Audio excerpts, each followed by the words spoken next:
broadcasting live 4 days a week worldwide from the sunny beaches of Southern California. This is ExtremeHealthRadio.com. Hi, this is Dr. Ed Group from Global Healing Center. I hope you tune in and listen to Justin and Kate's Extreme Health Radio. It will transform your life, and you will get all the best health information you need. With all the advances in medical technology today, the key to longevity may be as simple as vitamin C. Discover the power of lipospheric vitamin C at extremehealthradio.com/vitamin C. Are you ready to feel younger and healthier? Harness the healing power of the C. Take control of your health and visit extremehealthradio.com/C, S-E-A, and use the coupon code JUSTIN, J-U-S-T-I-N, and get 20% off. Discover the secret to eternal youth.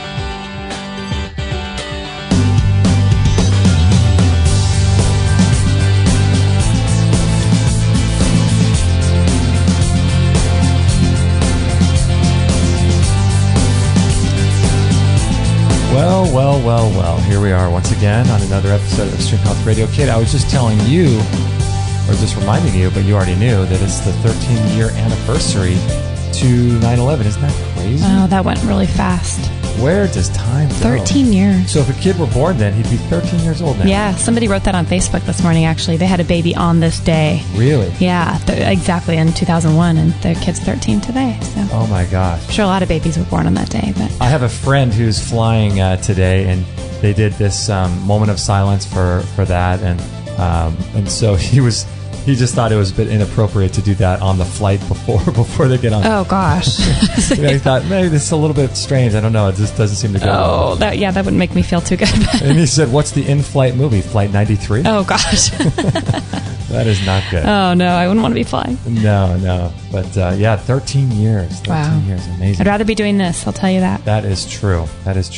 So we're excited to be here today. We're going to be talking with Dr. John Holliday from Aloha Medicinals.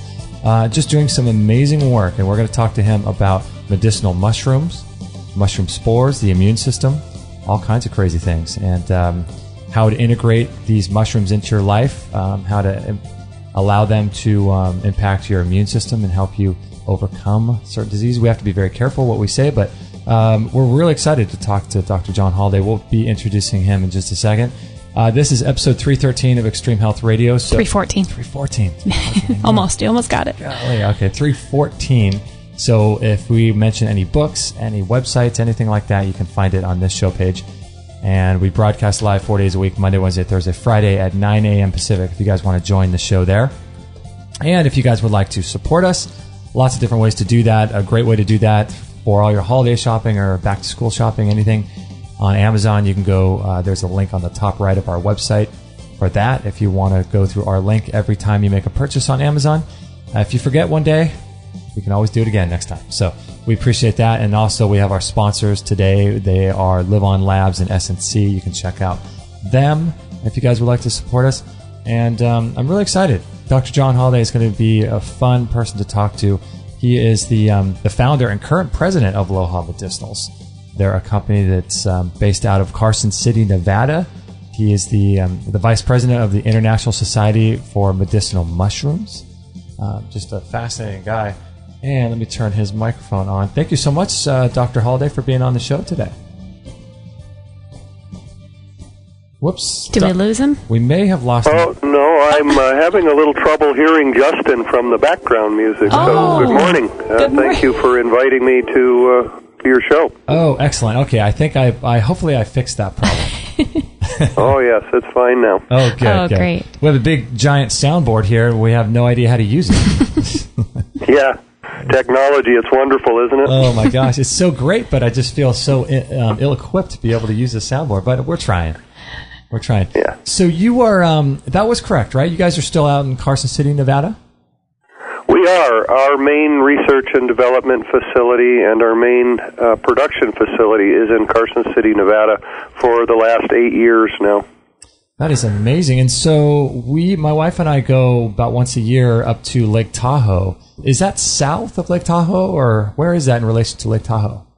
Well, we're sitting just... Whoops. Oh, no. Oh, the call dropped. No good. Oh, my goodness. You never know. Maybe your mushroom spore got in the phone line. Okay, we're going to call him back right here. Apparently, mushroom spores can be found in space, and maybe we'll talk about that. I wonder are we going to talk about that? Maybe. That would be funny. Okay, let's call Mr. Holliday back. We have to find out where Carson City sits in relation to Tahoe. I'm curious, because isn't it on the other side of the lake when we're looking at the Nevada side? I think so. Okay, let's see if we can get a bit. Mr. Doc Holliday. Doc Holliday. Aloha Medicinals, can I help you? Yes, hi, this is Justin and Kate again with Extreme Health Radio. We're trying to get a hold of Dr. Holliday again. Okay, hold on. Love the music. I know, isn't that great? Hello, this is Dr. Holliday. I guess I got cut off there for a moment. Yeah, no, you were explaining right exactly where you guys were located in relation to Lake Tahoe. Well, Lake Tahoe is right in the mountains on the border of California and Nevada, and our facility is sitting just below Lake Tahoe, elevation-wise. As the crow flies, we're probably 5 miles from the lake, and we're on the Nevada side of the border, so we have the advantages of a very high-altitude, dry environment, which makes it very easy for us to grow mushrooms. We can control the climate. Were you originally in Hawaii and then you moved to Carson City, or? Yeah, I'm from Maui. I spent many years in Maui. We started research and started the company in 1999 on the island of Maui in Hawaii. And we quickly outgrew that sort of a situation due to shipping costs and whatnot. So in 2002, we moved to Santa Cruz, California, and took over an existing research facility, and we were there until 2007. Oh, interesting. So how did you originally get involved? Why mushrooms? I mean, what made you fascinated by mushrooms to begin with? Well, I've always been fascinated with health and medicine, and like many people, we do what's easy for us. Some people are artists and some people are musicians, and what was easy for me was engineering. So I spent most of my career building machinery, but always my passion and my hobby has been split between medicine and growing mushrooms. And as I learned more about mushrooms and how they're used around the world, we discovered some pretty amazing ones, such as a mushroom that grows only out of the head of this one particular caterpillar above 4,000 meters in the Himalayas. So we're talking at 15 or 16,000 feet elevation in the Himalayas is a mushroom that grows out of the head of a caterpillar. Is that the cordyceps? And that just fascinated me. Is that the cordyceps mushroom, or no? Or is that a different one? No, that's Cordyceps sinensis is the name. Okay. It's been used for over 1,000 years that we know of in Chinese medicine. And in the last 20 years or 10 years even, we have developed the ability to really analyze these kind of naturally occurring medicines and to identify the active ingredients and how they work. Isn't that wild? Yeah, it's such a strange thing. I wonder why it would grow out of the head of a caterpillar. Does it grow anywhere else in nature, do you know? Well, let's think about our red blood cells for a moment. Evolutionarily speaking, red blood cells were at one point in our past parasites, and they became symbiotic with the creatures that they were inhabiting until eventually they became obligate symbionts, where we can't raise the human or the red blood cell separate from each other. But insects have not yet evolved red blood cells. Instead of red blood cells, what insects have are these single-celled, yeast-like symbionts. And this is essentially what cordyceps is. This is the blood cell of an insect, let's say. Well, it's actually a mushroom, but it spends that portion of its life phase in the body of an insect. Sometimes when that insect dies, if the conditions are right, that blood cell, if you will, transforms into a mushroom which comes out of the body of the caterpillar. My goodness. So it doesn't come out of the body until the host dies? Yes, that's correct. Let's think about, here's a great example. Think about cockroaches for a moment. Where a cockroach lives and what a cockroach eats, and yet cockroaches are immune to everything. They're immune to every known virus. Is that right? Why? They shouldn't be. The cockroach should respond to a viral infection like anything else, right? Right. But they don't. And it turns out the reason that cockroaches are so hardy and don't succumb to these types of viral and bacterial diseases is because of this symbiosis, this symbiont which lives in the body of the insect. And it produces compounds to protect its host against those threats that it finds in its environment. Interesting. So those antiviral compounds which are produced in cockroaches, as an example, are also effective in other types of animals. If we look at penicillin as an example, it doesn't matter if you put it in a horse or a cow or a cat or a human. That mechanism of action is the same, and it's exactly the same thing with cordyceps mushrooms, which in nature live symbiotically with different types of insects.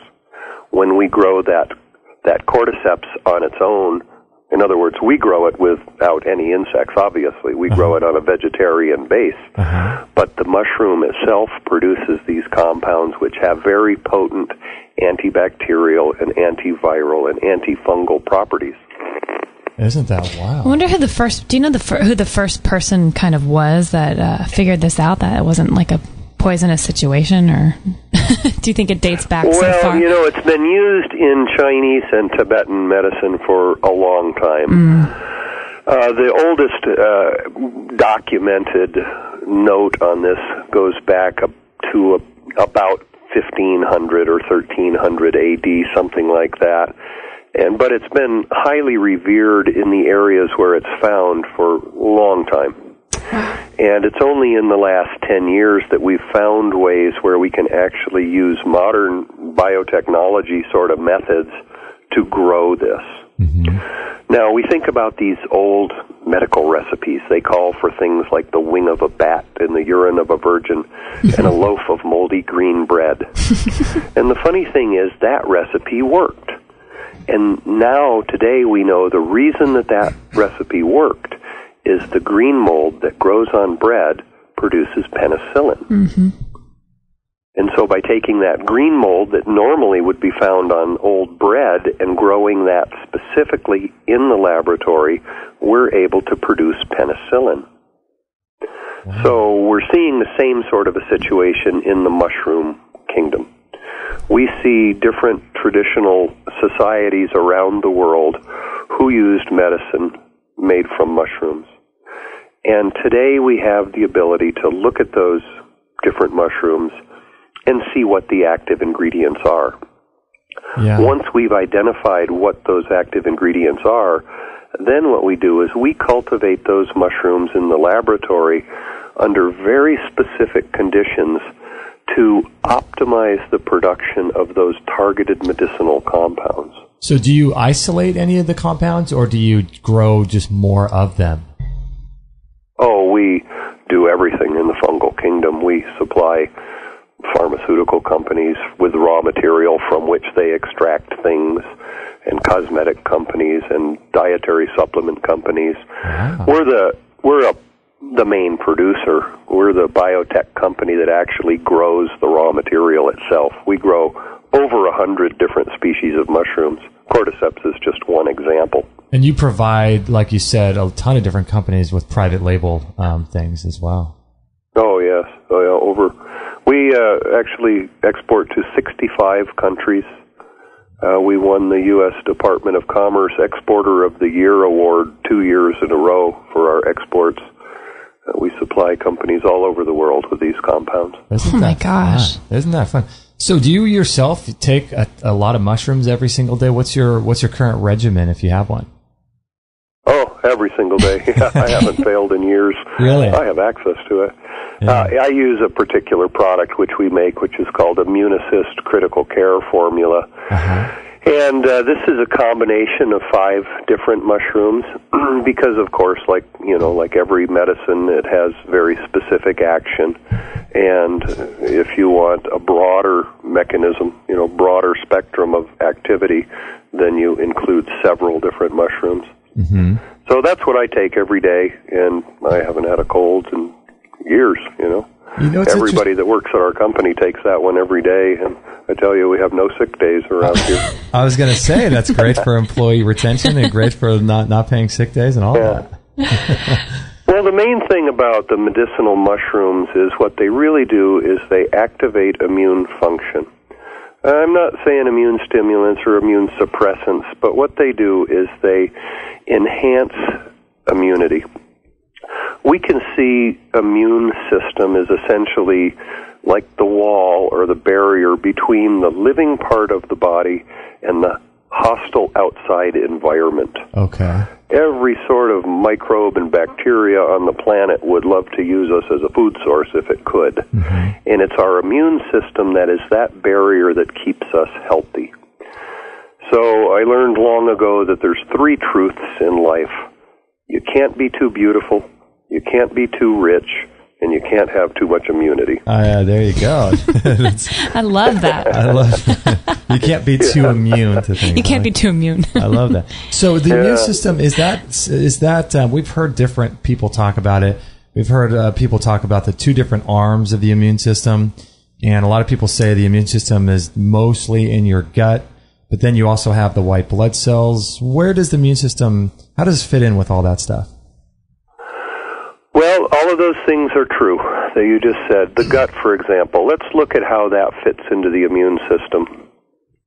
We have about 260 different types of immune cells, or maybe more. That's what's been identified and named so far. These are things like natural killer cells and T cells and macrophages. Mm-hmm. All of these different types of immune cells circulate through the body, basically in the on guard but deactivated or turned off state. Okay.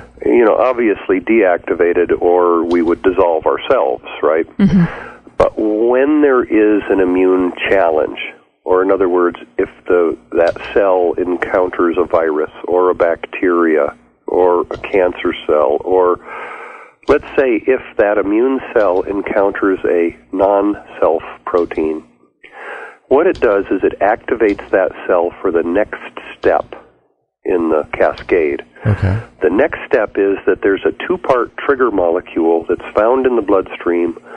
I say a 2-part, it's like a tadpole that has a head and a tail. Mm-hmm.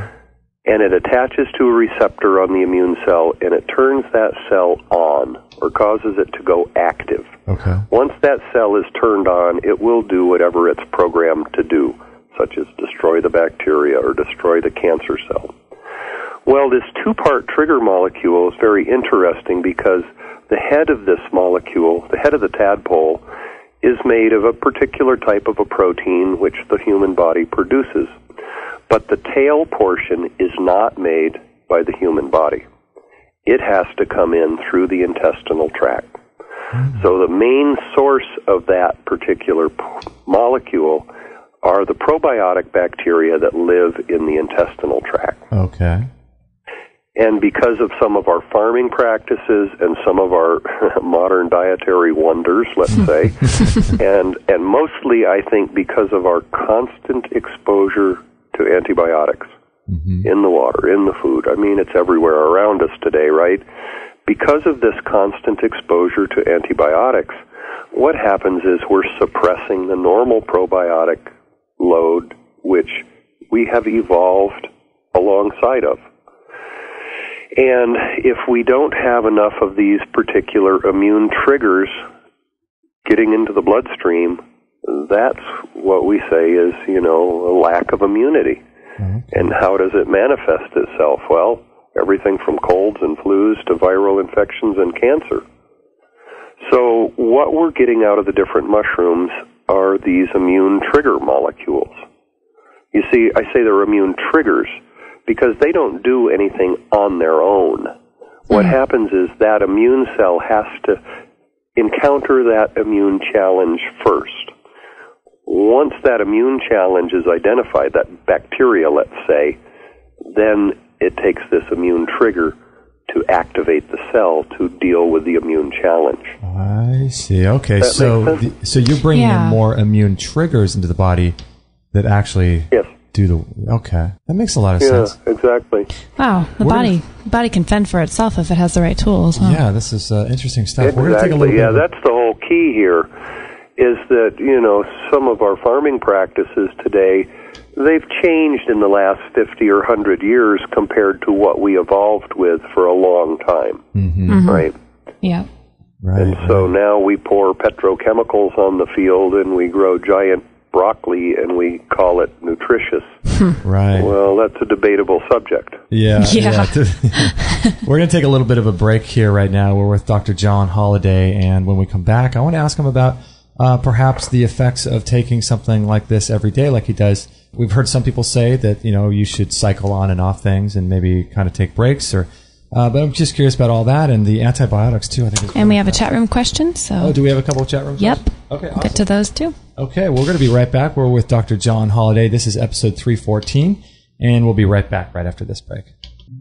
Did you know that conventional dog food contains antibiotics, herbicides, pesticides, ground up carcasses from roadkill subjected to high heat processing, artificial colors, chemical preservatives, way too many carbohydrates, genetically modified corn syrups, indigestible grains, and a lack of moisture content in the dry kibble? Obviously, this can lead to health conditions like diabetes, itchy skin, teeth and gum problems, liver damage, obesity, behavioral issues, pancreatic problems, and even cancer. That's why we recommend the BARF diet, which is the biologically appropriate raw food diet from Barf World. Their unprocessed raw meats contain bone, organ meats, vitamins, and minerals that are loaded with enzymes. Barf World founder Robert Mueller explains more. Sure, I don't have to convince you on the damage that's caused by high heat to food. So as a result, we see many skin disorders, a lot of arthritis, obesity, heart disease, cancers. I mean, it's just rampant. The pet clinics are just full of these conditions. And basically a large percentage of the commercial pet food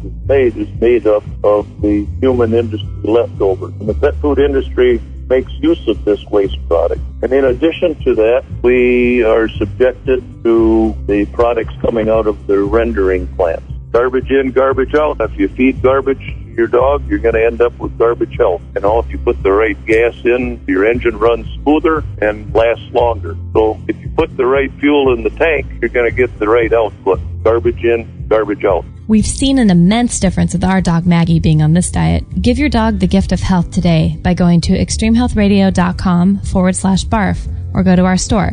That's extremehealthradio.com/barf to learn even more. Are you living in the 21st century taking 19th century supplements? Vitamin C pills and powders are often destroyed in the digestive system and passed as waste, never reaching your depleted cells. Lipospheric vitamin C uses a patented encapsulation technology to deliver more without the stomach distress caused by pills and powders. Within minutes, liposomes filled with vitamin C are transported directly into your cells without binders, fillers, sugar, or GMOs. With all the modern advances of medicine and technology, are you throwing away money every morning on inefficient supplements? For under $1 a day, you could experience the power of lipospheric vitamin C. For a real eye-opener, visit extremehealthradio.com/vitamin C. 100% listener supported. Extreme Health Radio. Opening minds and transforming lives worldwide. Don't forget to join our thriving community for health tips, inspiration, and show updates at extremehealthradio.com/Facebook.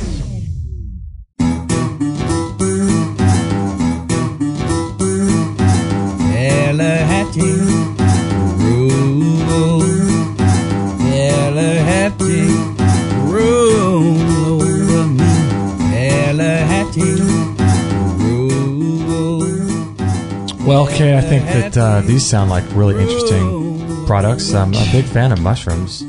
Yeah, we've taken a few here and there. Oh, yeah. Lately, we've been into the mushroom teas. the mushroom tea, but I don't think those are as effective. But, I know. At least we're getting them in somewhere, I guess. Yeah, at least better than nothing. But yeah, really, really fascinating. Mushrooms. Yeah. Really interesting. Who would have known? Caterpillars. I know, right? Gosh. Yeah, fascinating. So this is episode 314, right? 314 of Extreme Health Radio, and we're going to be posting this later today. That is my hope, if not tomorrow. And if you guys would like to join our live shows on Monday, Wednesday, Thursday, Friday at 9 a.m. Pacific. And I just want to let you guys know, too, about our upcoming show schedule. Tomorrow we have our Free for All Friday show, where Kate and I kind of just go over the previous week's guests, and we talk about different health issues that are going on with us and answer some questions. Next week we have Jill Schneider, and she was a really interesting person who overcame, I forget what kind of cancer she had. She overcame cancer naturally, doing some natural approaches, so that'll be a really inspiring survivor story. And then we have Dr. Larry Lytle next Wednesday talking about low-level laser therapy. Dr. Susan Smith-Jones next Thursday. So lots of great stuff coming up on Extreme Health Radio. I want to make sure that you guys join us on our live show if you're able to do that. But today we have a really fascinating guest, a guy who's doing some great stuff with Aloha Medicinals, Dr. John Holliday. And we're really, really just excited to have him on the show. And Dr. Holliday, we have a question here in the chat room, which is an interesting question. I'm not really sure how to read this, but it says, how would John Holliday describe the difference between Cordyceps sinensis and it looks like militaris? Is that the right word? Excuse me, Justin, but I have so much background music that I can't really hear what you're asking. Oh, I am so sorry. We're still working on these soundboard issues. I just shut that off. Okay, so we have a listener question here in the chat room. Pretty interesting. I'm not sure exactly how to say this word, but he says, how would John Holliday describe the difference between Cordyceps sinensis and it looks like militaris? Is that the correct term? Oh, yes, that's a very good question. Cordyceps sinensis is a particular species found at high elevation on the Tibetan Plateau. It is the one that has the longest history of medicinal use. Actually, it's one of only 2 species of cordyceps that has been used in traditional medicine. But there are very many different species of cordyceps. Cordyceps militaris is found at much lower elevations, and it has a wide distribution. It's found, well, probably on every continent except maybe Antarctica, but it's found on the coastal plains of China. It's found in Africa. It's pretty widely found in the Pacific Northwest. And because this type of mushroom has such a wide range where it grows, and such a wide range of elevation where it grows, it is essentially very easy to cultivate. In other words, while militaris has no traditional usage in medicine, it is a related species which has many similar properties, which is far easier to cultivate. There have been very few successful cultivators of Cordyceps sinensis. And so today, many of the companies that are trying to get into this business of growing cordyceps find that it's impossible for them to grow real cordyceps, which is Cordyceps sinensis. And so they grow a related species and then present it to the public as if it was the same thing. Really? Are they able to do that? Well, it is a cordyceps. Okay. It would be kind of like an apple farmer producing crab apples and saying this is the same thing. Well, it's not the same thing. It's a related apple, sure. And it kind of tastes like apples, and it has sugar in it too, sure, but it's not the same as a Red Delicious, Yeah. So that's kind of the situation from the commercial perspective of why militaris is becoming so popular. So let's ask that question a little different and say, is Cordyceps militaris a good substitute for real cordyceps? And I have to say that the answer to that is, yeah, it's not too bad. It doesn't have all of the properties of real cordyceps, but it is something that is affordable to people, and that's a big deal. If you can't afford your medicine, it doesn't matter how good it is, right? So if you have the choice of taking actual real cordyceps, I think that's probably a better choice. But if what you have available to you is Cordyceps militaris, that's certainly not a bad choice. So some is better than nothing. So if someone's looking at a product at a store, at a health food store, would it say generally that it's Cordyceps militaris on there, or would it not even say that? Well, it's one of those situations of buyer beware. I think that we're all getting better at reading labels.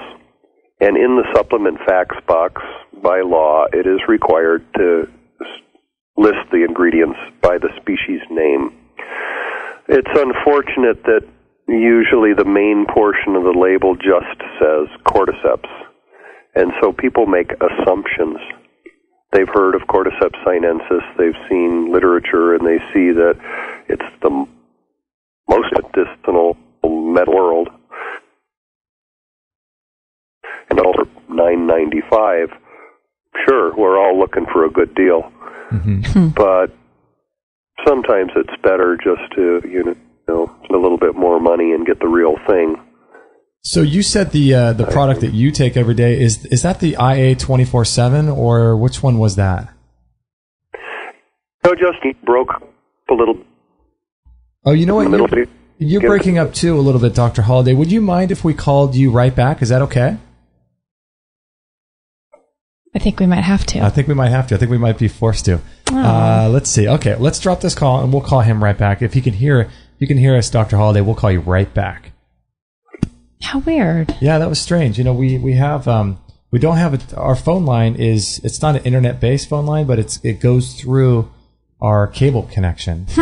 So I'm not sure if there's any issues with that, but let's call Dr. Holliday back. And he was talking about the Cordyceps, right? And I just asked him if he took the what's it called, the TA? I think it was the I asked him the IA 24/7. Okay, I'm curious what he takes, if there's Cordyceps in that. Okay, let's try him back one more time.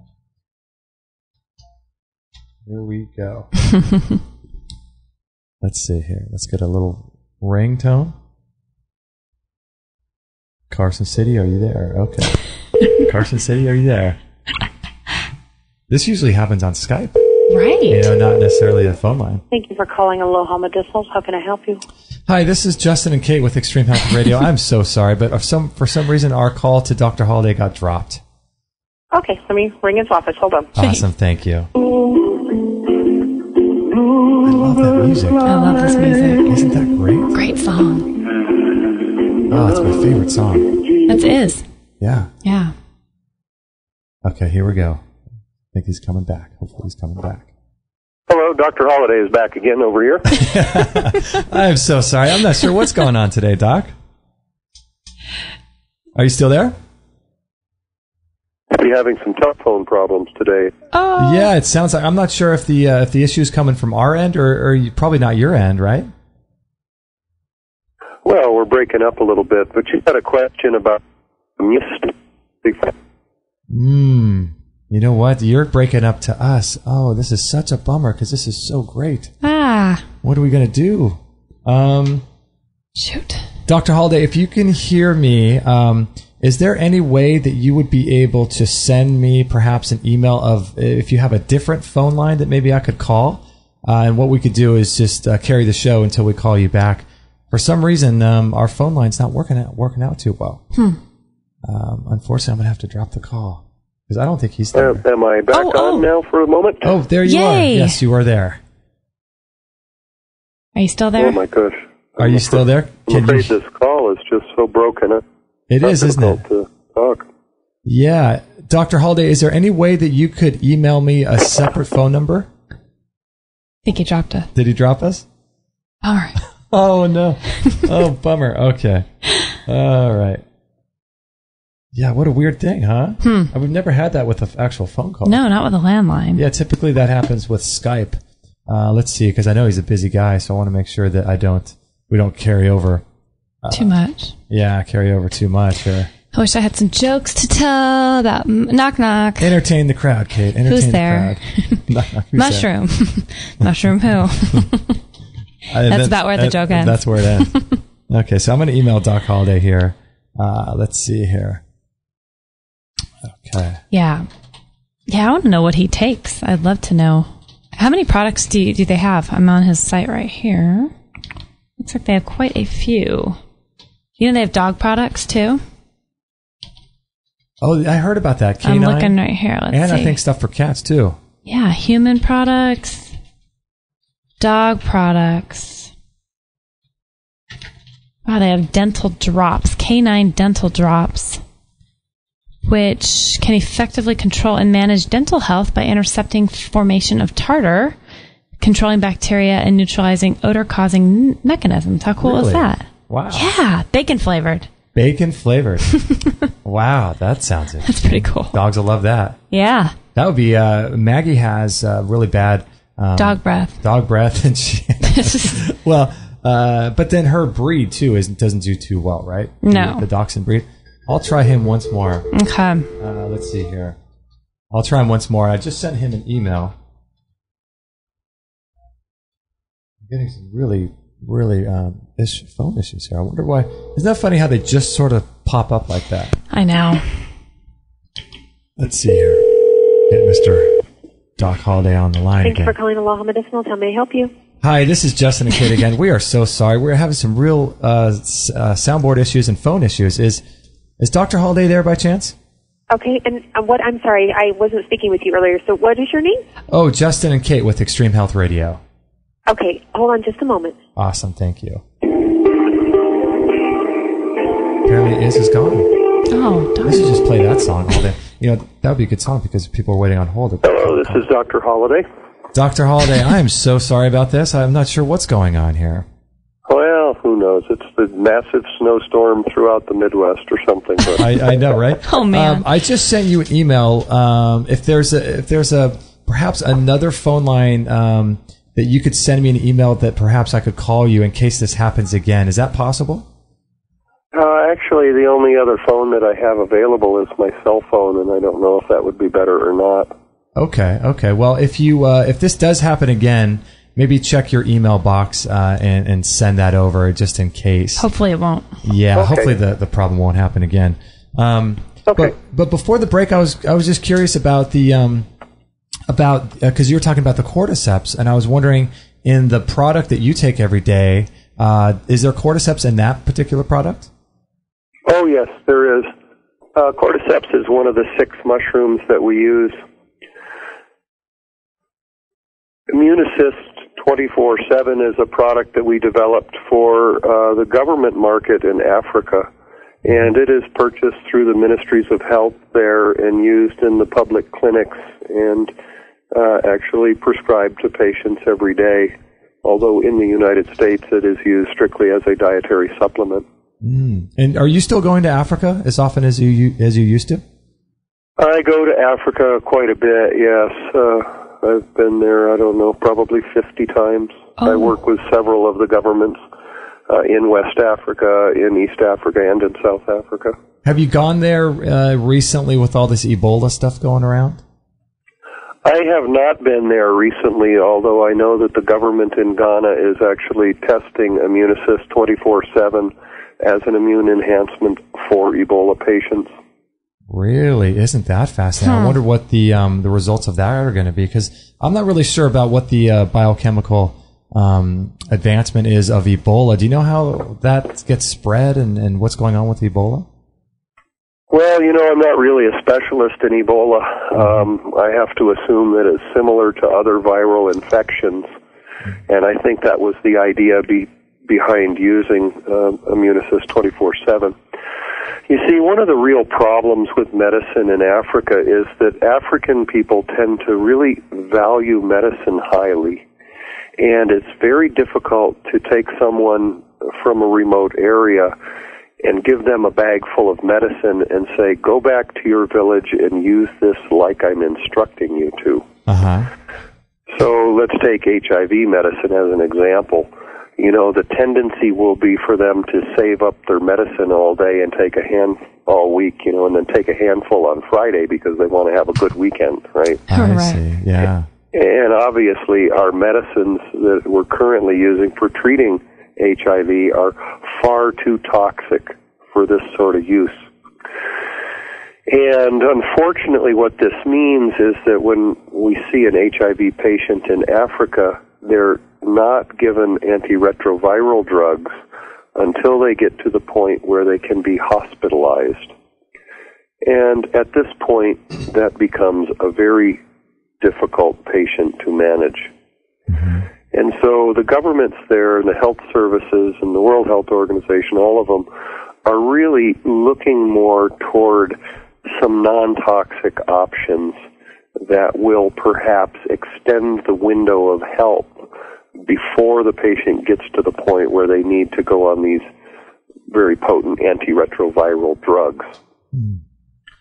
So this is the main use of products such as Immune Assist, something that can bolster the immune system to provide that patient a better quality of life and a longer window of help before declining into serious symptoms. Yeah, and especially living down in a place like that, in tropical environments, you find that typically there's more assaults on the immune system. Isn't that the case? Oh, yeah, very much so. I mean, just for example, the pre-existing parasite load. If we look at statistically, it's very interesting. Malaria is a disease that's very much seasonal. Mm-hmm. During the wet season, you have mosquitoes and you have a lot of outbreak of malaria, right? And so if we track the new cases of malaria, we see that it peaks just after the wet season. And if we look at if we track the instance of new HIV infections, what we see is that very same curve, but about 13 weeks after the wet season, which means that those people who are coming down with new HIV infections were actually infected while they were under that immune assault of malaria. Mm. See, what causes an infection like HIV is not exposure to the virus. It's exposure to the virus when the body is not able to resist it. Mm. If our immune resources are already, co-opted, let's say, if the immune resources are already being focused on some other issue, perhaps we don't have enough immune reserve to address the current threat. Mm-hmm. And if we look at parasite load, for example, I mean, in Africa, parasites are quite common, and a patient who is loaded with parasites already has a very stressed immune system, and so they're more susceptible to becoming infected with something if they're exposed to it.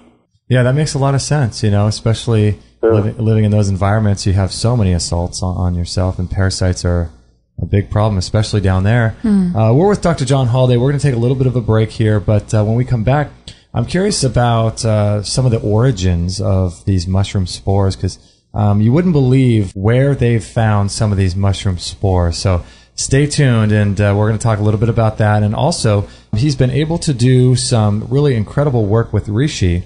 And as many of you know, reishi is a really highly medicinal mushroom. It's a mushroom that people use for longevity and for immune system support. But he's been able to do some really crazy things in terms of increasing the potency of just a regular reishi that you've been able to get, like if you went out and picked it or something like that. So he's got some really, really fascinating technology he's using to boost that, and we'll ask him how much that is after the break. I have to say, I have been absolutely loving this product by Tristan Truscott and Peter Ragnar called Good Morning, Good Evening Qigong. If you want to listen to the interview we did with Tristan, you can go to extremehealthradio.com/127. And Qigong is a great way to de-stress the body. And as you know, there's a huge component to disease caused by stress. And stress is a huge factor in how we live our lives and the amount of energy we have and the amount of vitality we have. And so, Dr. Shade, what do you think about Qigong? People come to me and they're really sick and they got this blown out neurological system and all this toxicity. And I tell them, you need to do Qigong, Tai Chi. You need to do these things that settle down and restore your neurology, because it puts together all the parts. It puts you back into that state where you can start to detoxify. And so I highly, highly recommend all that. And what about you, Kit Campbell? What do you think about Qigong? Do you like it as well? Qigong is amazing. And the reason that I believe it to be amazing is everything here is energy. That is a scientific fact, if there ever is one. So when you're practicing Qigong, you're actually drawing energy into your body. Your intention, whatever your intention is behind any action, will determine the level of energy, type of energy that you absorb into your body. So your intention behind is very important, just like thought. So when you're practicing Qigong, you're actually bringing energy in and you're bringing out the stuff that might be a bit stale. With Tai Chi, it's totally different. The energy runs underneath the skin because it's more of a martial. This is the Chinese understanding, by the way. It's more of a martial art. So Qigong is very, very good for bringing that energy into the body and just fantastic. If you're interested in picking up this Qigong course by Tristan Truscott and Peter Ragnar, go to extremehealthradio.com/Qigong. That's QIGONG. And you can learn more about it. There's a great video on that page, and you can learn more about it on that page.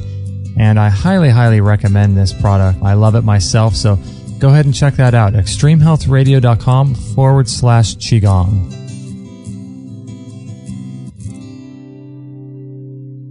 Feel younger and feel healthier. Harness the power of the sea through S&C, delivering you whole body wellness. S&C supplements are specifically formulated using active sea-based minerals at levels that correspond directly to the nutritional makeup of the human body. The unique and original S&C product line is enhanced by the legendary Dr. Ron Kusan's proprietary processing technology, increasing the efficiency and speed of nutrient delivery into our system. Achieve optimal hydration and mineral balance, decalcify the body to provide rapid relief from chronic diseases and ailments like inflammation and digestive dysfunctions. SNC is a life-restoring solution to ensure optimal health and wellness. Visit extremehealthradio.com/SEA today and discover the secret to eternal youth. If you enter the coupon code JUSTIN, JUSTIN, you'll get a 20% discount on all orders for a limited time. So why wait to be well? Go to extremehealthradio.com/C. Free. All free shows, all the time on Extreme Health Radio. Opening minds and transforming lives worldwide. Join our community today. Sign up to our email list and instantly get our free gift to you, along with loads of inspirational content and cutting-edge tips to help change your life at extremehealthradio.com/subscribe.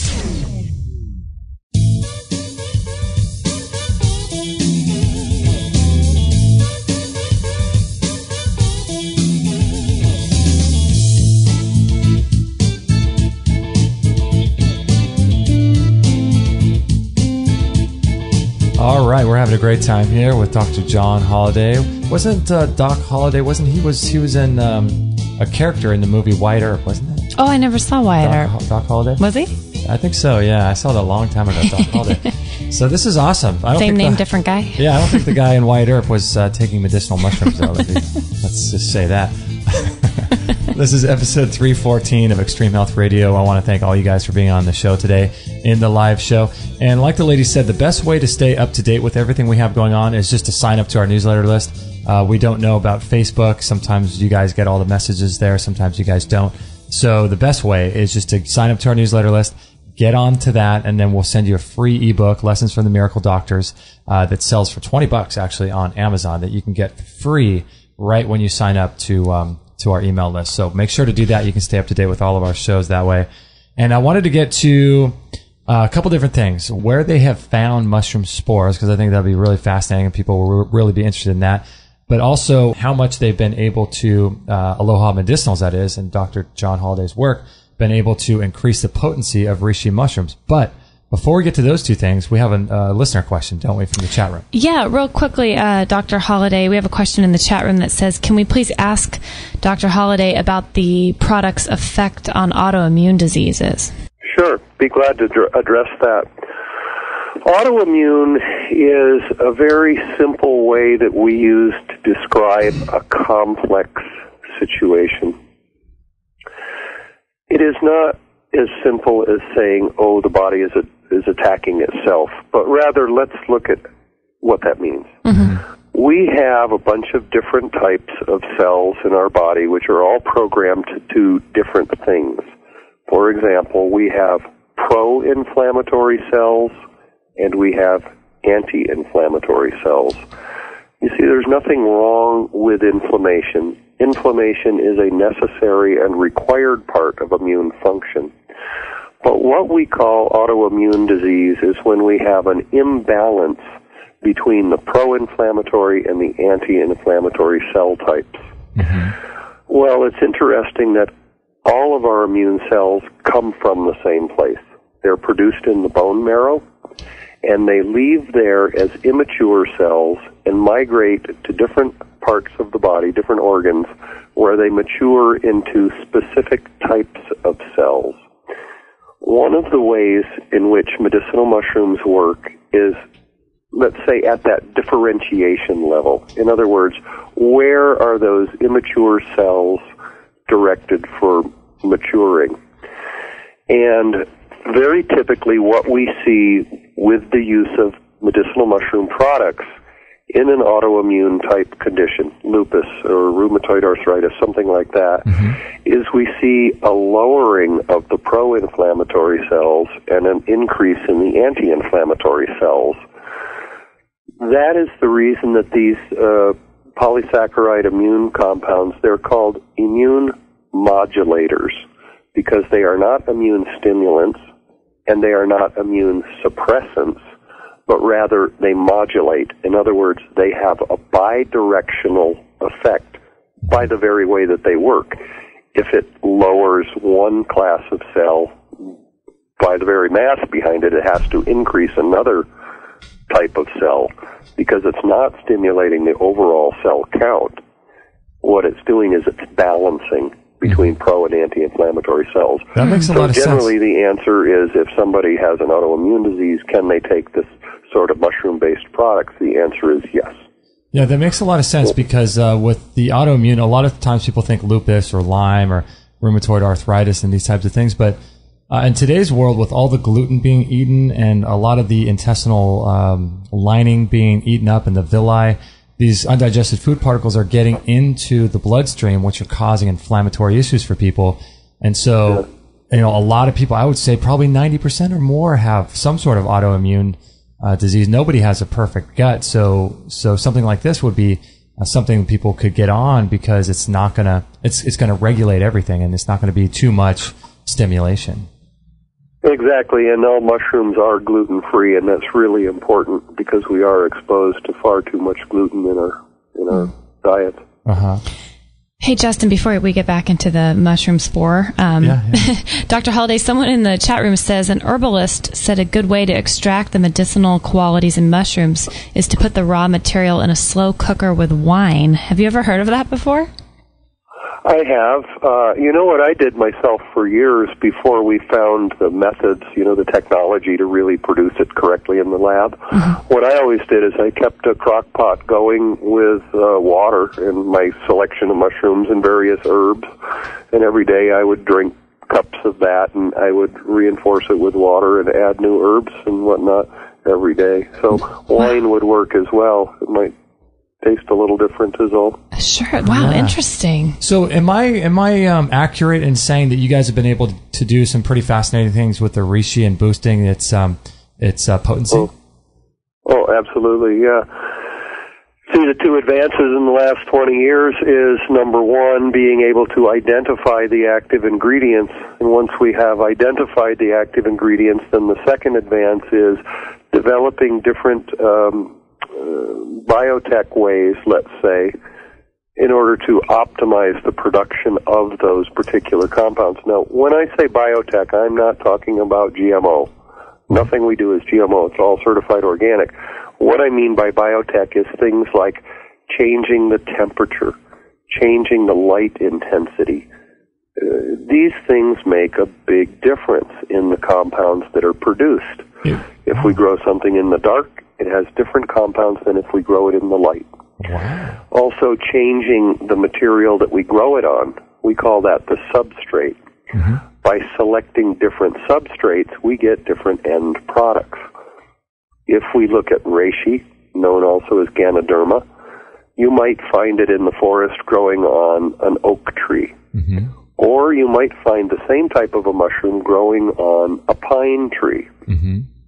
As we know, pines are pretty aromatic and sappy, and obviously for that reishi to grow on that pine tree, it's going to have to produce an entirely different suite of enzymes to digest the food source. Mm-hmm. So if you pick one off of an oak tree and you pick one off of a pine tree, they are totally different. Okay, that makes sense. They don't even resemble each other when we look at the active ingredients. And so as we're identifying these different active ingredients, we're finding, hey, if we want to produce this one, we get more of it growing it on a pine tree. Mm. And another compound, hey, we might get more growing it on an oak tree. So those are some of the methods that we use for optimizing the medicinal properties. So you're looking at different substrates as well as different conditions with the light, with the air, the temperature, and playing around with all those different things, you can come up with some a lot more potent extracts. Oh, absolutely. Comparing today's laboratory-produced material to a fruit body that's collected in the wild is really like comparing a loaf of moldy green bread to a white 500 milligram penicillin tablet. Wow, that's amazing. They may have some similarities, but there is a lot of differences. How much more potent have you been able to get the reishi or any of the other mushrooms that you've been working with? Oh, if we wanted to give it a number, I mean, depending on which compound we're looking at, anywhere from 5 times to 2,800 times. It just depends on which compound we're looking for. But in the U.S., mostly these materials go into dietary supplements. Mm-hmm. And so typically what we're looking for then is we are looking to replicate what is produced in the wild one, but with about a 5 to 8 times increase in potency. Interesting. So you get the same thing, but only taking 1/5 of the amount. That makes sense. Do you guys use a lot of or work with shaga? We've heard a lot about shaga over the last few years. Is that something that you guys work with as well? Oh, absolutely, quite a bit. Yeah, we're probably the largest cultivator of chaga anywhere. We cultivate it in the lab, and we also work closely with some collectors up in like the northern Michigan area and Wisconsin. And we do use also some wild chaga, and it's the only thing that we do bring in from the wild. And that's because one of the main medicinal compounds which is found in chaga actually is not produced by the fungus chaga, it's produced by the birch tree that it grows on. Mm-hmm. And so when we grow it in the laboratory, we get everything from chaga except that one compound that comes from the birch tree. Okay. And so most of our chaga products are actually a blend between cultivated and the wild collected. So are most of your products, do they come in pill form or powder form or tincture form? What form do they come in for people? Well, we produce 3 things. We produce large quantities of raw material that go out to literally to hundreds of companies that make various formulations. Everything from capsules and tablets to coffee and bread and all kinds of things. We have our own brand name, which is typically capsules or tablets. Tablets are easier to make time release, and so for particular products which are better on a slower release basis, we'll make those into tablets. Most of our products, though, are capsules. And then also, we have canine veterinary products for dogs, and those can be capsules if it's a therapeutic type product, or usually what we prefer is the soft chew that you can use like a treat because it's easier for the dog to take it. Mm-hmm. And then I was looking at all the dog canines. Can any animals take those, or is that a dog-specific canine only? Well, I don't know if it's specific to dogs, but dogs are the animal that I know the most about. Mm-hmm. And so we do make products for commercial cattle and for chickens and things like that go on to the commercial side. But really, mostly we get the question, can I use the canine products for my cat? Mm-hmm. And what I have to say there is I would not recommend it simply because I don't know. I would hate to say, it could be okay, but, the truth is we have never done testing with cats. Yeah. Yeah, you don't want to. Your cat starts growing mushrooms like the caterpillar. Yeah, you don't want to avoid that. I'm just kidding. So, Dr. Holliday, I wanted to ask you, too, something fun about the spores of the mushrooms. I know you've talked about this in different lectures in the past. They've found the mushroom spores in some pretty unique places, haven't they? Oh, yes, absolutely. We've been working for the last couple of years on a project actually reanimating extinct organisms. Say that again? I'm talking Jurassic Park kind of stuff here. And the way that started is we had some idea, decided to look at coal. When we look at coal under a microscope, there are these small, round, apparently sort of organic-looking things in the coal. And the geologists tell us, this coal is 8 million years old. There can't be anything alive in there. And so one day I went, why don't we give it a try? Mm-hmm. So we took these little round organic spore-looking things out of the coal and we cultivated them in the laboratory. And what we have done by this point for several hundred different species, we have actually grown archaic organisms which have been extinct for millions of years.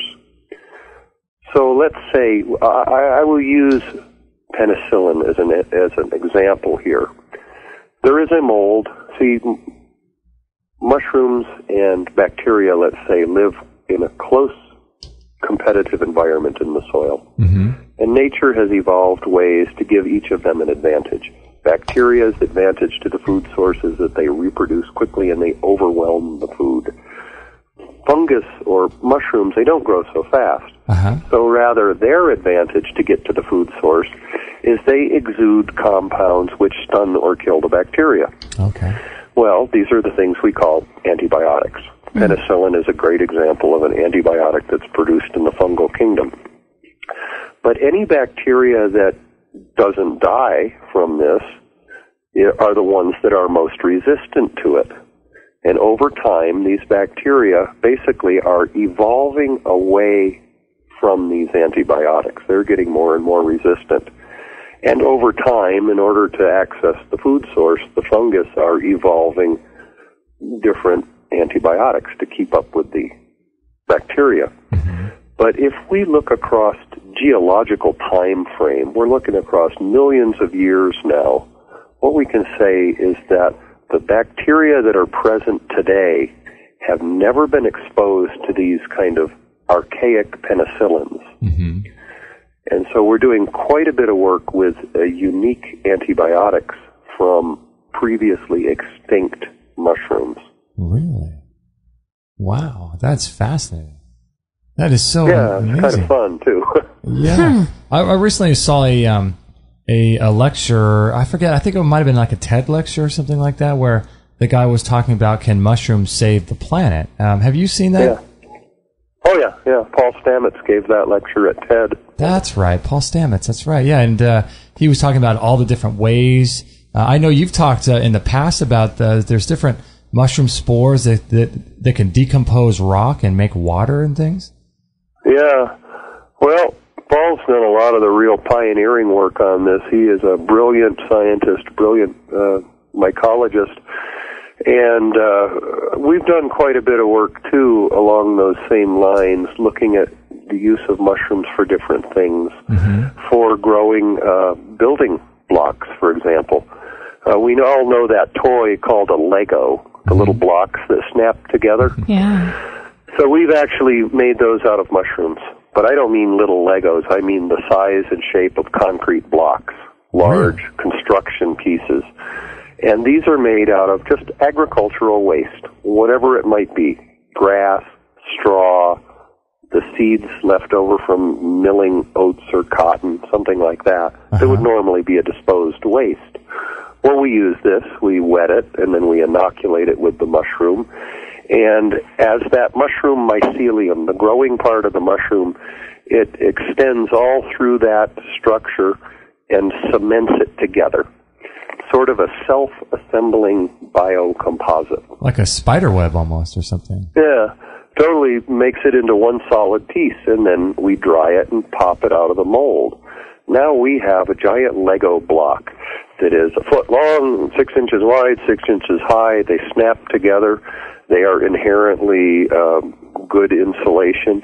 They are fireproof for all intent and purposes. They're stable. And at the end of their lifespan, they can be recycled right back into the soil with no problem. Isn't that wild? It doesn't take any petroleum to make those. Do you see this becoming kind of a way of the future, or do you think people are going to be opposed to this for some reason? No, absolutely. It is becoming a part of the future. A Ford Motor Company is actually looking at using some mushroom composite material in the construction of some of the automotive parts. And the U.S. Navy uses quite a bit of this material for packaging electronics. What we're looking at is essentially a substitute for styrofoam, except it's got stronger properties and it's, more fireproof and mainly it doesn't take the petroleum, it doesn't take the energy input to make this, and at the end of the process, it's biodegradable. Isn't that? So it's healthier for the planet, it's a use for some of these agricultural waste, it's low cost. It's got a lot of advantages, and we are definitely going to more what we're calling myco products. Myco means mushroom in Latin, so these are mushroom-based industrial products. Am I incorrect in thinking, or did I just see this, with the internet these days and the online exposure to things, you see so much. But is there such a thing as a mushroom? I feel like I've heard this, that it actually will eat up plastic and oil and things. Is that correct? Yes. Plastic and oil, those are two different things, but yes to both of those questions. Wow. There was a group that went out from, I think it was Cornell or Yale, one of the big universities went out about a year and a half ago into the Amazon, collecting various species of mushrooms and looking at these different types of fungus. And very typically what we do is we use this plastic dish called a petri dish, and we grow these different funguses in these plastic petri dishes on a certain nutrient medium in the laboratory. Mm-hmm. And what happened with this one that they brought back, it was not only eating the nutrient medium, it was eating up the plastic itself. Could you imagine what that could be used for around the planet? Right. My goodness. Yeah. Degrading landfills, for example. It changes plastic into black soil. We have here at our facility, we have taken regular carpeting, wall-to-wall carpeting, which I think it's nylon, and we have used that as the material on which to grow this particular mushroom. And what it has done in 6 weeks, it will change carpeting into this beautiful, rich, black soil. Whoa. That is just wild. There is a, I'm sure you're very familiar with this. There's that big land or that big area of water in between, I think it's California and Hawaii. Yeah. That's covered, it's like the size of the state of Texas in plastic. And they could essentially, use mushrooms to work on that, I would imagine. Well, we'd have to find some seagoing mushrooms that'll hold up against the salt. There are technical challenges, but we're getting closer to some of these answers. This is a fairly new science yet, and as more and more people work in this science field, we'll be making more and more breakthroughs. It is amazing. I'm just fascinated because I've heard that there's been mushroom spores found in space or on the moon, and they're just kind of woven like invisible spider webs all throughout the soils throughout the entire earth, and they're just everywhere if you can find them. Oh, absolutely! It's a whole different kingdom of life. Mm-hmm. Almost like we spent so long with our eyes to the skies looking for UFOs, and the whole time we're stepping over them. I know, right? I know. Totally. That is that's wild. They're truly a magical thing, and so with your products, people can get on these. Especially would be good during times of stress, maybe during times where kids go back to school for immune challenging times like that. Oh, stress is one of our biggest immune challenges that we face. Mm-hmm.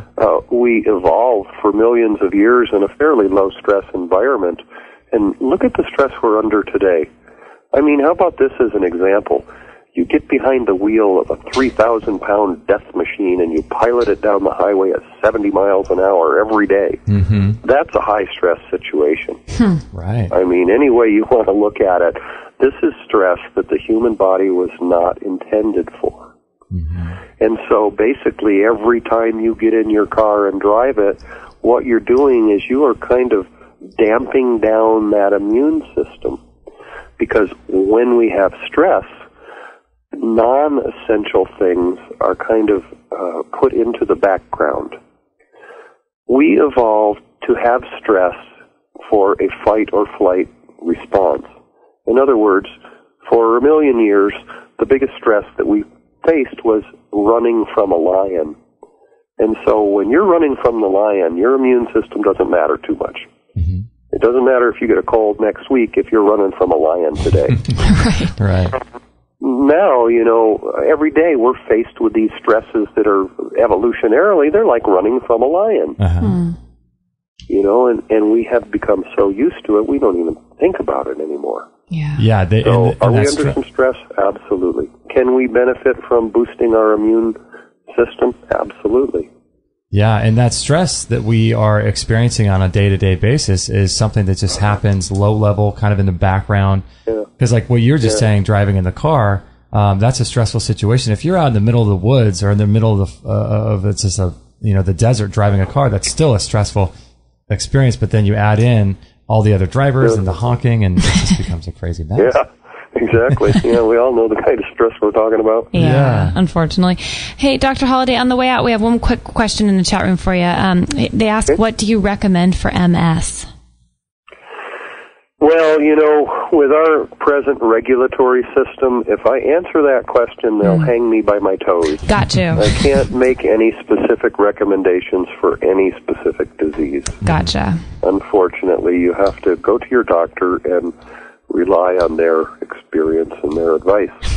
Yes. But people can get on the site and poke around and do their own research and see what looks like. Well, put it like this. We can't have too much immunity. Mm-hmm. And so simply something that's going to bolster the immune system certainly has the potential to help people in all sorts of medical conditions. Mm-hmm. And these are dietary supplements in the U.S., and they're not intended to treat a medical condition. Mm-hmm. But we all know if our underlying health is stouter, that we have better recovery time, we have better response to all of these kind of health threats that we face every day. That makes sense. That was an honorable way of dancing around the FDA, but I like that. I like that a lot. So if someone's listening to this and they're relatively healthy, they're maybe midlife, just doing well, trotting along, someone like us, we're doing well. What products would you recommend?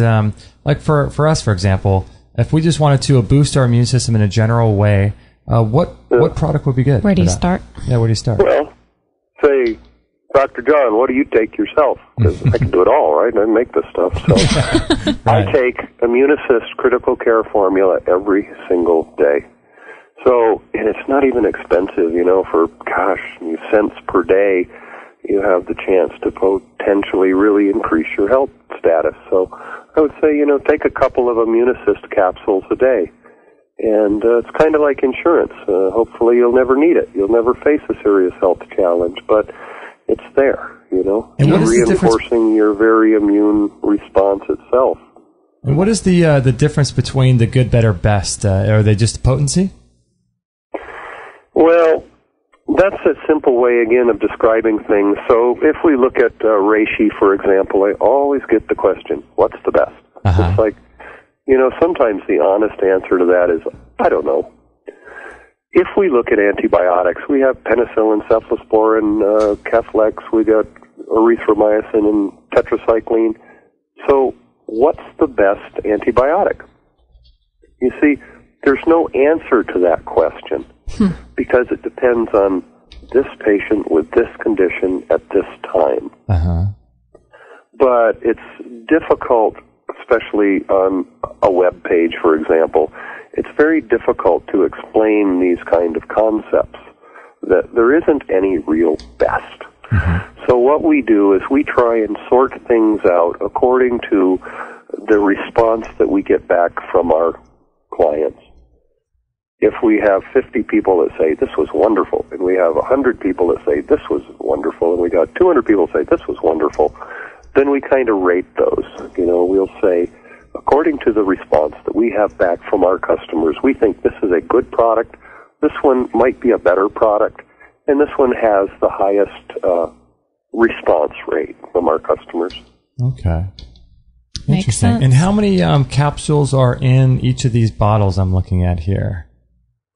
Well, I don't know what you're looking at, but typically what we shoot for is 90. Some different products, depending on the dosing, might have different numbers, but typically it's 90 capsules per.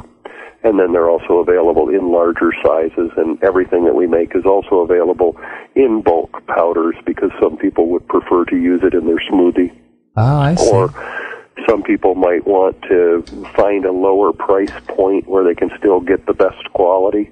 Uh-huh. And so rather than, try and punish these people by keeping everything in small bottles, we say, hey, buy 5 kilos if you want. Buy a 2-pound can, And oftentimes on the more expensive type of products, like Immunosys Critical Care Formula, it's not outrageously expensive, but, we're all on a budget these days, right? Right. Yeah. And so people might order a 2-pound can, and then they'll split it with several neighbors. I see. It's a little bit more price-effective way of doing it than individual capsules.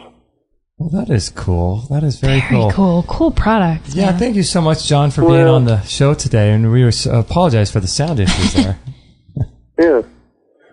Well, the goal that we have really is to get the best product that we can out to the people. It doesn't matter how good it is if we're one of those corporate greed type structures where we're only interested in money at the end of the day. It doesn't benefit anybody, We're all in this together, and none of us are going to get out of it alive.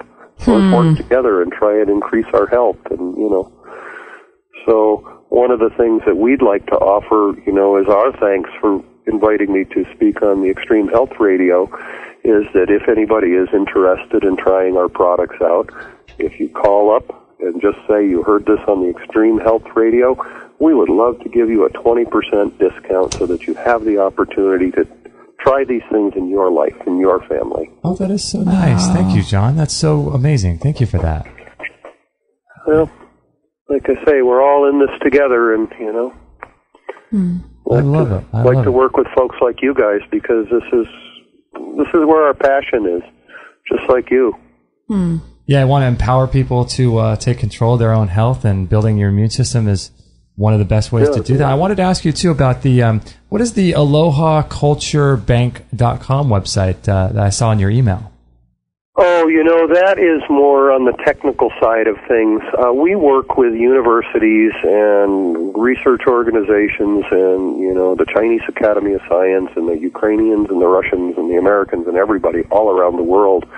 And we are really at the top of this field. I don't say that because, I'm blowing my own horn. I mean, we really are, And so, for example, the culture. A culture is that thing that we use to grow the mushrooms from. It's like seed stock, let's say. And we have a culture bank that's consisting of more than 11,000 different species of mushrooms. I mean, most people have never heard of 11,000 kinds of mushrooms. And so we have a culture bank where we make it available to researchers so that they have a source to look at these things. In our lifetime, we'll never be able to grow 11,000 products and really look into the potential medicinal benefits of those. But in the course of our years of research here, we've accumulated quite a few different things that do have pretty significant potential in addressing some of the health problems that we're facing in our modern world today. And since we know we can't handle it all ourselves, what we do is we make it available for every researcher in the world.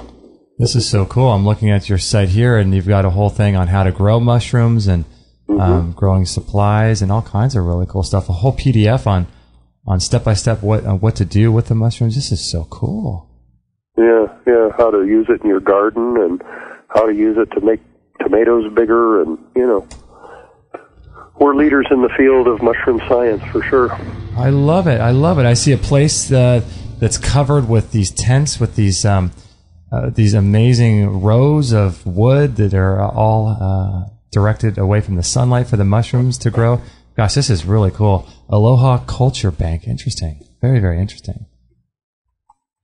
Seems like kids could get on board and want to try to start experimenting, you know? Yeah, for kids. Seems like a really fun thing. We have a very popular little kit that we use in all of the schools for training. We just have shipped quite a few of them to a school district in Colorado, and we sell them on our website really cheap, not much at all. And it's a toilet paper mushroom kit. Kids love it. It's literally you use a roll of toilet paper as the substrate, the material from which you're growing mushrooms. Really? Very simple. You take the roll of toilet paper and you put it in the pie pan and you pour a cup of boiling water on it, and then you take the seed stock, the spawn from the mushrooms, and you pour it down in the middle of the toilet paper roll and you cover it with a plastic bag. And in about 2 weeks, you got a whole bunch of mushrooms growing. It's really cool. That is really cool. But they love that. What do you do with the mushrooms after they're grown? Yeah, fry them up with garlic and butter. And I love it. Have a meal. I want a kit. That is great. Yeah. That is so neat. That's really neat if you can get young people interested in stuff, because I know when we were little, experimentations in school were so much fun, and that's so cool. Neat that you guys do that. Yeah, kids have a lot of fun with those. Oh, I bet. That is so cool. Well, I want to thank you so much, John, for being on the show and just bearing with us with the old technical problems here. But hold on the line there, and we are going to close out the live show. And I just want to thank everybody for being on the live show, being in the chat room, and being a part of everything that we have going on here at Extreme Health Radio. We really appreciate it. Our goal is to put out as much information as we possibly can, give you guys as many different tools in your tool belt, different ideas and ways for you guys to boost your immune system, overcome disease, and all that. So we just are so thankful that you guys are listening and you're a part of this entire community here. Stay tuned. Tomorrow we have our show, Free for All Friday show at 9 a.m. Pacific. If you guys want to join us on that particular show, we'll talk about the previous week's guests and all the different things that we're into and take your questions as well. So we really appreciate you guys being on the live show. And we'll catch you on the next episode. Bye, guys. Okay, perfect. I appreciate it. Okay, thanks. Have a great day. Okay. Thank you. Bye-bye. Bye-bye. Okay, that was an awesome show. We're going to be right back right after this break. Kate and I are going to discuss some of the things that we learned in today's show. Really, really fascinating stuff. So we'll be right back right after this break. The history of heat therapy dates back over 2,400 years, and it was Hippocrates who said, "Give me the power to produce fever, and I will cure all disease." This FDA-approved medical device called the Biomat is a mat that you can lay on, read on, sleep on, do yoga on, sit on, and it can be used on office chairs, massage tables, and the like to help the body heal itself. It's inlaid with 30 pounds of healing crystals using amethyst and a rare black tourmaline, producing negative ions in a healing electrical field. These healing crystals help to restore cellular health by replacing electrons to the atoms, as well as penetrating deep into the body by 4 to 6 inches. What can the Biomat do for you? It'll improve your skin, burns as many calories as if you went jogging for 30 minutes.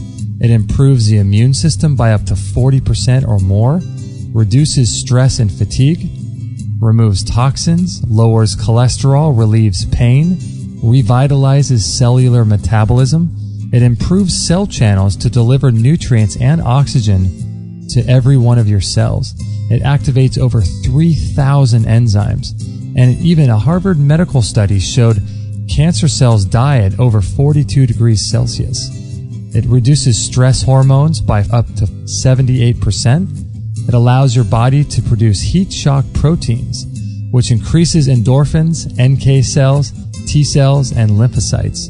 It's very, very low EMF, and it's got a 17-layer technology. Dr. Mark Serkis is the director of the International Medical Veritas Association. Explain to us more about these biomats. These biomats are these far infrared mattresses. You lay on them, or you sleep on them, or both. You do very heavy treatments during the day, and at night you sleep at just a nice, comfortable temperature. These biomats are like these love machines, comfort machines, and healing machines. Because what they do is they just radiate out light, far infrared light, and you can radiate yourself all night long while you're sleeping when you're not doing anything else. And what happens is this light penetrates the body and turns to heat. And the first thing that happens when you bring your core body temperature up 1 degree is your immune system strength increases by 40-50%. They feel when you lay down on them, you guys know, you have one. So it's like the feeling is so good. It's like being in the cuddling with a lover, your wife or husband. It's just warmth and comfort. How are you using biomats for patients in your clinics? The cancer treatment using heat is very aggressive, meaning during the day, you sandwich yourself in between two of them, turn it on to high heat, and bake the cancer. The cancer will die before you will. No, this is, you can awesome. Go to England and spend $20,000 and use microwave a cancer out of existence. These biomats basically do the same thing. Radiation therapy for cancer is really a solid idea. Unfortunately, oncologists use the wrong radiation. They use radiation that kills you.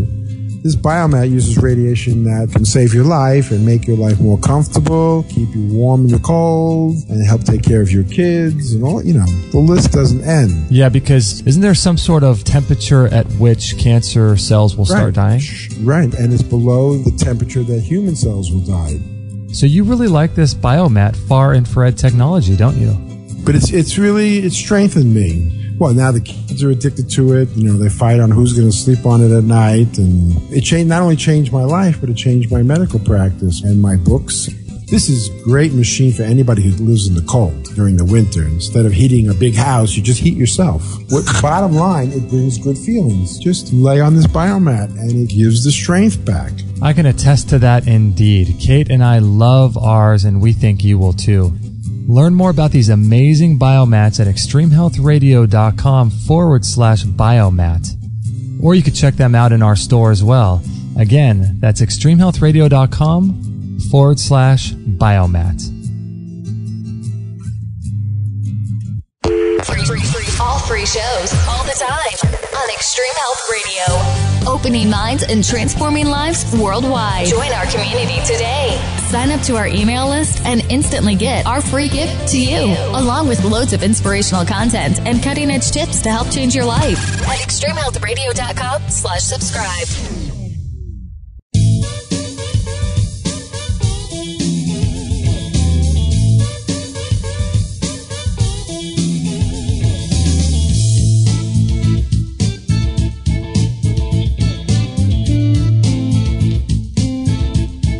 So I'm about ready to run out and take some mushrooms, I tell ya.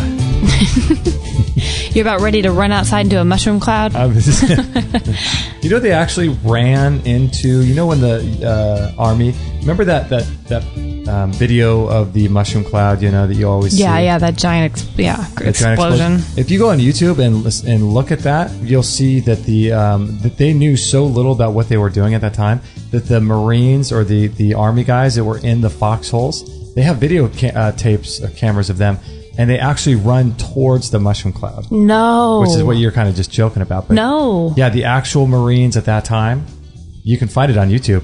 They run towards the mushroom cloud. Why would they do that? I don't know. It's some sort of basic training they had or something, and they were all. It is just, you watch it and you think, oh my gosh, that family for the next generations, 5 generations, is going to have all kinds of problems. Oh my gosh. Isn't that amazing? I'm not laughing because it's just horrifying. Isn't that crazy? Oh my goodness. So when you said running into a mushroom cloud, that was, yeah. that was what I thought of. It was not the best thing to do. No. Run away. The only way you want to have mushrooms is eating them. That's the right way. Taking them the right way. Man, that makes me want to get on mushrooms. This is the problem with having a show like this. Every single guest is like, man, I want to be doing it all because I see such value in all of these offerings, Yeah, they're so great. I mean, mushrooms have been used for thousands of years for all kinds of different things. I really cannot imagine the first person who was, what do you say, in the Himalayas or in the Andes or wherever that saw the mushroom growing out of a caterpillar and thought, I'm going to eat that, or I'm going to boil that in tea. I mean, who would have seen that as like a potential? Yeah, it's really incredible. I don't know how we are living off the backs of, we are so amazingly blessed. Imagine if we had to figure that stuff out. Imagine how long humankind and mankind had to be sort of groping around in darkness in terms of having any idea of ways to pull medicines from plants like mushrooms, or how to build a railroad. I mean, we're just living off the backs of the sweat and toil of hundreds of thousands of years of people that have done all this work for us, and we get to just enjoy it and cherry pick all this. Totally. And people who gave their lives. I mean, you think about how many people were an experiment. I mean, somebody had to be the first person to go, okay, I'll try that, and then they either die or they find amazing benefits from it. I mean, it's like roulette. You know what's amazing to me is that, like, we do it with our food supply and medicinal mushrooms and things like that. We do it with that kind of stuff, but we also do it with technology as well, right? So, like, all the cars that we drive on or in, the bridges, all the railroad systems, all the streets, these were all built so long ago that we just get to reap the benefits of all this stuff. But what's amazing is that when people do it, we go throughout our entire lives without ever really stopping to think and to thank. Oh, I know. God and the generations before us, and being thankful for all this stuff. And it's amazing to me that, like, the average person out there hasn't even ever ingested a mushroom product. Mm-hmm. Whether it's just a mushroom tea. It's like all this work is, it's almost like having, airplanes and cars and trains, but you refuse to ever not only do you refuse not to use that stuff, but you don't even know they exist. That's what it's like. Like, here are these amazing things that can be used for all kinds of different ailments in the body, and you don't even know they exist. Wow, it's so true. It's just amazing. People look at you cross-eyed when you say, like, when we drank mushroom tea at our family vacation in Tahoe. Did we do that?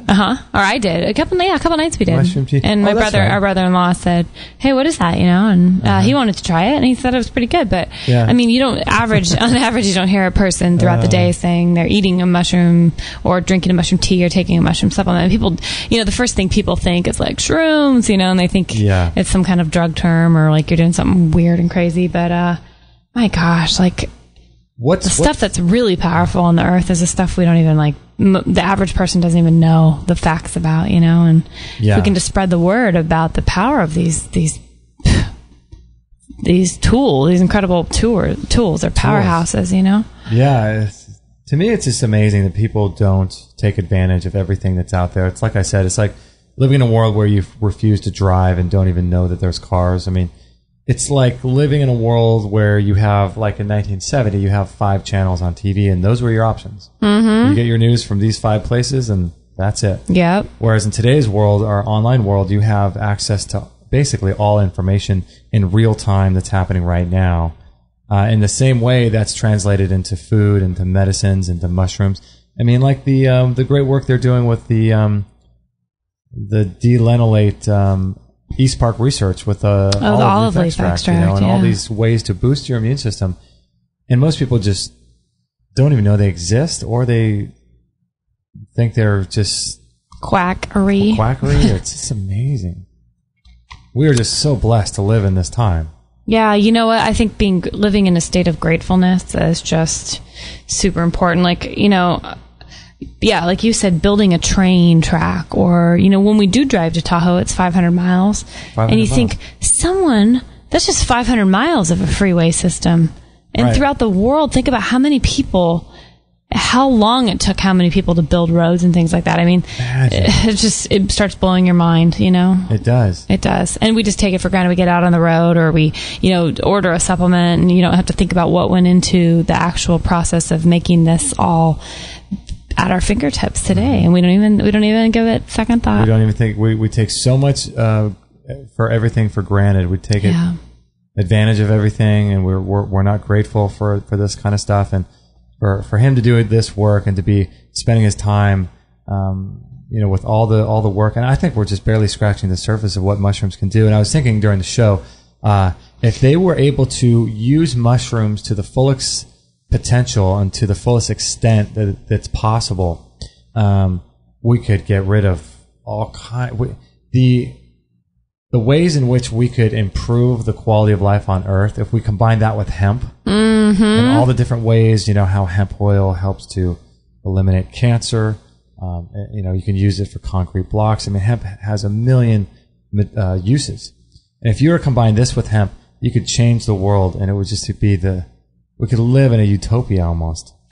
Well, yeah. I mean, I had no idea. I knew a little tiny bit about mushrooms, not clearly as much as people in our chat room or even you or obviously Dr. Holliday, but, it painted such a vision in my head of when he was talking about what the mushrooms could be used for to break things down like plastics and stuff. I mean, yeah, like he was saying landfills and things like that could potentially eat through old appliances. I mean, stuff like refrigerators and things that have nowhere to go, and they just take up all these Apple iPods and cell phones to get thrown into the landfill. Yeah, stuff that we don't think about, before we it's so easy to drop it off at the dump and we think it gets compacted and sure.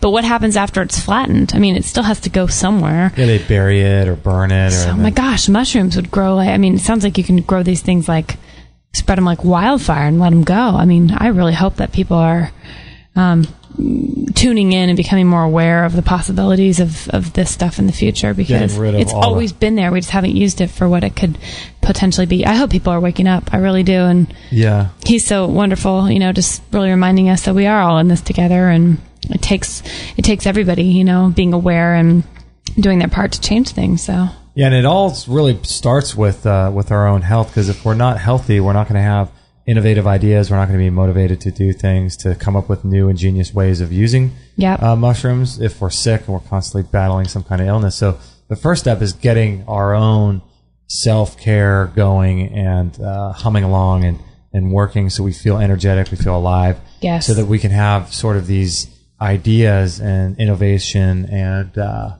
inspiration and motivation to figure out ways where we could improve the life and the quality of life on planet Earth. And it all starts with feeling good. And, I completely agree. Yeah. I want to try his immune assist critical care. I should get my mom on this. Do you know what the difference between the critical care and then the 24/7 is? The 24/7 immune assist 24/7. No, he has a good, better, best, and that's what I was asking him, because he kind of said it was kind of related to. It depends on what your situation, what each situation is. But I was more interested in trying to figure out what the difference between the good, better, best was. But it would be interesting. We can do some of our own research, maybe get a little better idea. I'm gonna get my mom on and my dad on these products. I think really fascinating stuff.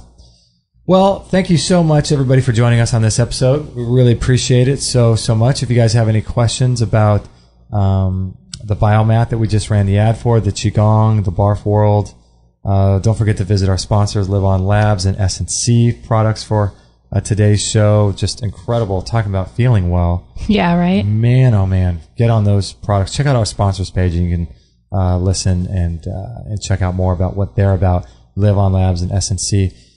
So make sure if you go over and you get some stuff from Aloha Medicinals, let them know we sent you. Get your 20% off. Ty, I think he just gives you 20% off, right? That's too kind. Cool. Love it. We're just joking that we should do this and tell them that we heard about it from our own radio show. Oh my gosh, that'd be funny. Oh, that would be funny. Where did you hear about it? We heard about it from Extreme Health Radio. We heard about it from Justin and Kate. Oh man, so this is really cool. I hope you guys found some value in this, and do us a favor too. Try to pass this on to your friends, anyone you know who needs to boost their immune system. That would be really helpful. And also another thing that we can really use your help on, it's a free thing. It takes just a couple minutes for you guys to do this. If you could go over to iTunes, I think you have to sign into your iTunes account. You sign into iTunes and then search for Extreme Health Radio when you're in the store there, and our radio show will pop up.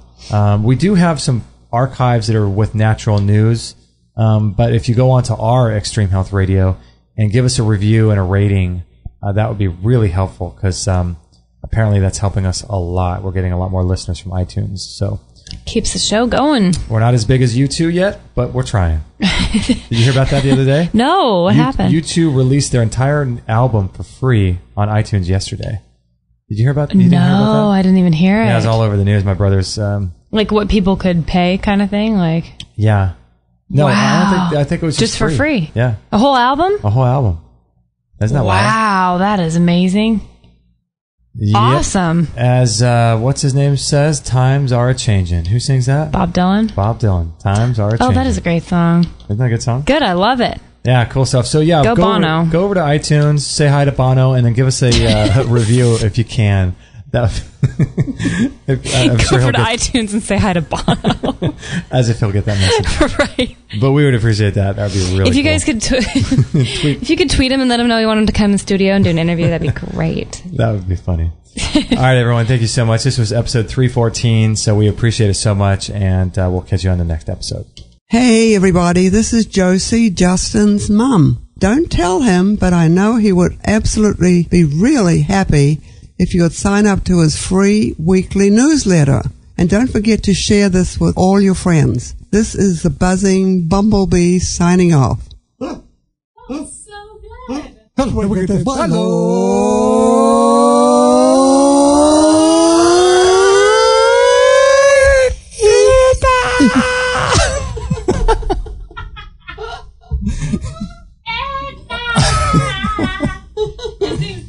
Oh my gosh.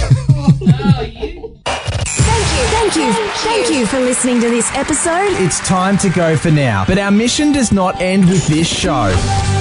Justin and Kate will be back with another interview packed full of ideas, discoveries, and unique ways to regain your health. Head on over to extremehealthradio.com/subscribe and instantly download our free gift too that contains cutting-edge strategies to start making healthy lifestyle changes today. No material on this blog is intended to suggest that you should not seek professional medical care. Always work with qualified medical professionals, even if you educate yourself in the field of live food, nutrition, and alternative medicine. I'm not a doctor, nor am I offering readers medical advice of any kind. None of the information offered here should be interpreted as a